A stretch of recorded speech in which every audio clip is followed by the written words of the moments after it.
How are you going to book an appointment and not have the money to actually pay the day of? I had a client whose nails I did often. She one time asked me if she could pay me on a Friday because she got paid then. Her appointment was on Tuesday. I said yes, that's fine because she came to get her nails done often. So comes Friday, she does pay me. So at her next appointment, she again tells me I got you on Friday. See, last time she asked me beforehand, but this time she didn't. But this Friday comes and doesn't pay me.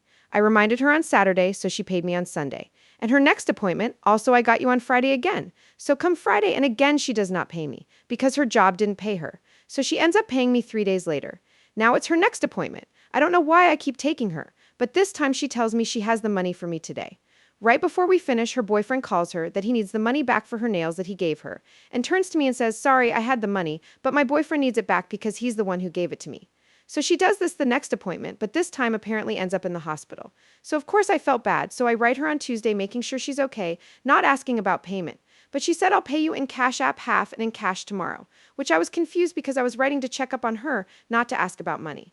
Anyways, Thursday comes, I do her sister's nails, and she shows me the messages where she tells her I don't know why this nail tech is pressing me for this money, then tried paying 4 weeks later. So of course I fire her.